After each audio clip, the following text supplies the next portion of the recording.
नमस्कार मित्रों। ज्योतिष परिचर्चा में आज मैं जो बिंदु लेता हूँ उस बिंदु से भी बहुत ज़्यादा शंकाएं, मन में बहुत सारा डर जनमानस के मस्तिष्क में बैठा रहता है, जिसे कहते हैं काल सर्पदोष। ये काल सर्पदोष नाम से जितना भयावह है, वास्तविक में इसका प्रभाव उतना भयावह नहीं, लेकिन किसी को डराने के लिए यह कह देना पर्याप्त होता है कि आपकी कुंडली में काल सर्पदोष है। एक तो काल, ऊपर से सर्प और दोष।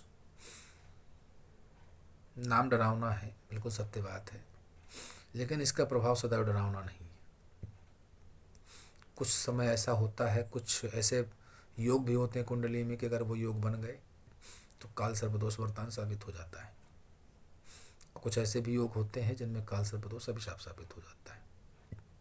ठीक है, सबसे पहले मैं चर्चा करूंगा कि काल सर्पदोष बनता कैसे। जिनको ज्योतिष में विद्या में लगाव है, थोड़ा सा रुचि रखते हैं, तो उनकी जानकारी के लिए बता दो कि जब कुंडली के 12 घरों में से राहु केतु सदैव एक दूसरे के अपोजिट होते हैं, एक दूसरे के विपरीत दिशा में ही होते हैं, क्योंकि राहु केतु कोई ग्रह नहीं है, छायाए ग्रह हैं। हमेशा ये है अपनी अन्य ग्रहों की दिशा के विपरीत चलते हैं और एक दूसरे के विपरीत ही रहते हैं। उदाहरण के लिए अगर राहु सिंह में है तो केतु कुंभ में होंगे। राहु केतु के जब एक ही तरफ सारे ग्रह बैठ जाते हैं तो उस स्थिति को काल सर्पदोष कहते हैं। अब जैसे उदाहरण ले लीजिए, मान लीजिए किसी की सिंह लग्न है, लग्न में राहु, सप्तम कुंभ आएंगे, कुंभ में राहु केतु हो गए। अब अगर दाहिने तरफ देखा जाए तो आपका व्यय भाव आ गया, एकादश हो गया, दशम हो गया, नवम हो गया, अष्टम भाव आ गया।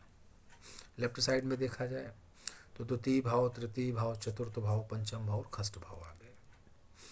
अब राहु केतु के अलावा बचे 7 ग्रह। अब ये 7 ग्रह अगर मान लीजिए किसी भी तरफ ले लें, सपोज हम दूसरे भाव से ले लें, दूसरे भाव को छोड़ दीजिए, तीसरे भाव में, चौथे भाव में, 5वें भाव में अगर समस्त 7 ग्रह आपके बैठ जाए, अलग अलग घरों में बैठ जाए, मतलब या तो द्वितीय में और छठे में कोई ग्रह ना हो, तृतीय, चतुर्थ, पंचम में सारे ग्रह बैठ जाए, लग्न में राहु है और सप्तम में केतु है, तो ऐसी परिस्थिति में राहु, ये काल सर्पदोष आपके लिए वरदान साबित हो जाता है।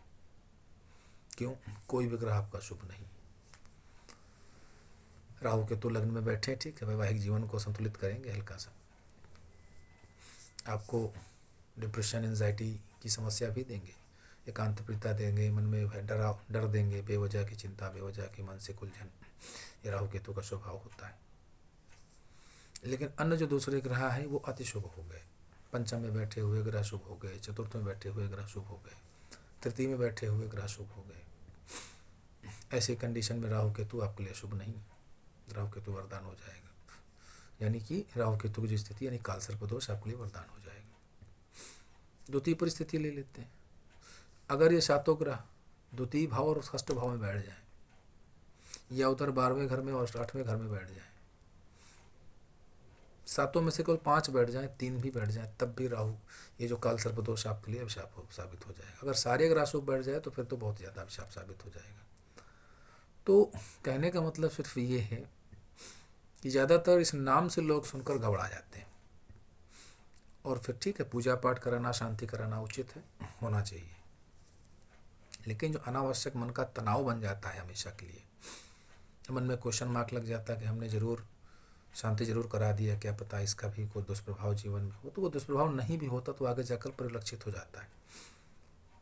तो काल सर्पदोष के नाम से ना डरें, ग्रहों की स्थिति अपनी कुंडली में देखें, किसी योग्य ज्योतिषी से दिखाएं और उसके बाद डर को अपने मन में बैठाएं। अगर अभिशाप वाली कंडीशन है तो योग्य ज्योतिषी से उसका निराकरण, उसका उपाय जरूर जानें, और इसके उपाय होते हैं, ग्रहों की शांति होती है, रत्नों के पहनने से भी प्रभाव कम हो जाता है राहु केतु का, और अगर वो शुभ है काल सर्पदोष, सारे ग्रह आपके शुभ भाव में बैठे, तो उसमें चिंता की कोई आवश्यकता नहीं, और वो आपके जीवन में अच्छा ही करेंगे, वो नुकसान नहीं करेगा।